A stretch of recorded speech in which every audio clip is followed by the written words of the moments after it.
தமிழ் சாதிகளுக்கிடையே சிண்டு முடிக்க முயற்சித்த திமுகவுடைய திட்டம் தவிடுபடியாடும் போல இருக்கு.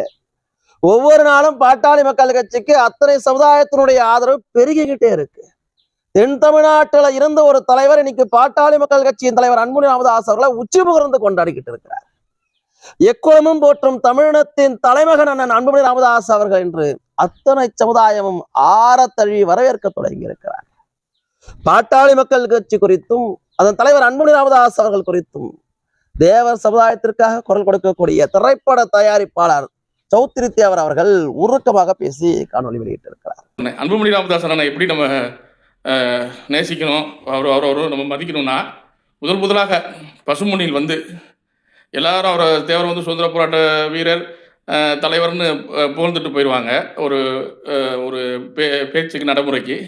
ஆனால் சமூக நீதி தலைவர் என்று அவரை அடையாளப்படுத்தி பேசிய, அதாவது ஒரு கட்சி மாற்றுக் கட்சியிலிருந்து வந்து தேவரை தேசிய தலைவராக ஏற்றுக்கொண்ட அண்ணன் அன்புமணி ராமதாஸ் அவர்கள் அன்று பேசியதை நான் தான் ஸ்டேட்டஸாகவே வச்சேன். ஏன்னா அன்புமணி ராமதாஸ் அண்ணன் அந்த பேச்சு வந்து மிக மிக மிக மிக முக்கியத்துவம் வாய்ந்தது. ஏன்னா தேவரின் வழியில் நடப்பவர்கள் பாமக என்பதற்கு ஒரு சின்ன எடுத்துக்காட்டு சொல்கிறேன்.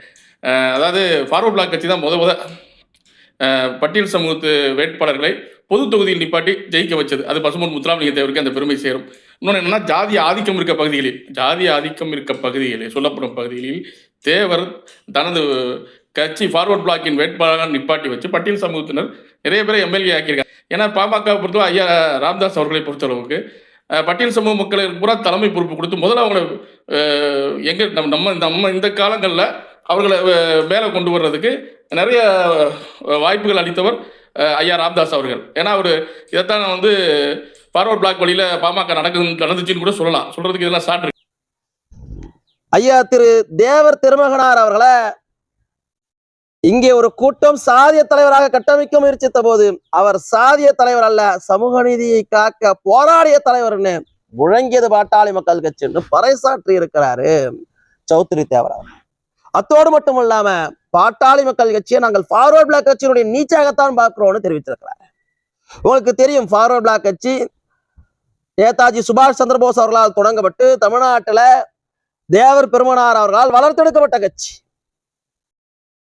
எப்படி கம்யூனிஸ்ட கொள்கைகளை ஏற்று பாட்டாளி மக்கள் கட்சி நடக்கிறதோ, எப்படி சமூக நீதிக்காக பெரியார் வழி பாட்டாளி மக்கள் கட்சி நடக்கிறதோ, எப்படி சமதர்ம சமநீதிக்காக சமத்துவத்திற்காக அண்ணல் அம்பேத்கர் அவர்களை பின்பற்றி பாட்டாளி மக்கள் கட்சி நடக்கிறதோ, அதே போன்று ஃபார்வர்ட் பிளாக் கட்சியினுடைய மறு உருவமாக நாங்கள் பாட்டாளி மக்கள் கட்சியை பார்க்கிறோம்னு சௌத்ரி தேவர் அவர்கள் தெரிவிப்பதற்கான காரணமும் அவரே சொல்லியிருக்கிறார். பாட்டாளி மக்கள் கட்சி பட்டியல் சமுதாயத்தை சேர்ந்தவர்களை எம்எல்ஏ ஆகும், எம்பி ஆகும், மத்திய அமைச்சராகும் ஆக்கி அழகு பார்க்குது. ஆனால் இந்த திராவிட கூட்டம் பாட்டாளி மக்கள் கட்சி செய்த பின்பாகத்தான் 60 ஆண்டு காலம் கழித்து ஆராசாவை அமைச்சரவைக்கு இடம் கொடுக்குது. ஆனால் அதற்கு முன்பாகவே தலித் மலைய மத்திய அமைச்சராக்கி அழகு பார்த்தது பாட்டாளி மக்கள் கட்சி.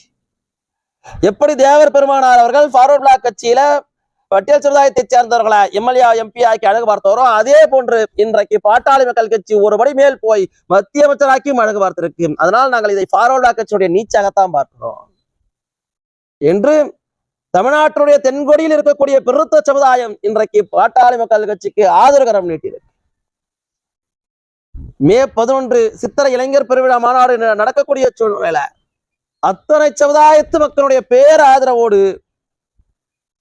பாட்டாளி மக்கள் கட்சி ஒரு எழுச்சி பயணத்தை தொடங்கியிருக்கு. தமிழ்நாட்டினுடைய மூளை முடுக்கில் இருந்தெல்லாம் சமூக நீதி காப்பதற்காக அத்தனை சமுதாயத்திலிருந்தும் இந்த மாநாட்டில் பங்கு பெறுவார்கள் என்பதற்கு ஒரு எடுத்துக்காட்டாக, ஒரு சான்றாக சௌத்ரி தேவருடைய பேச்சு அமைந்திருக்கு.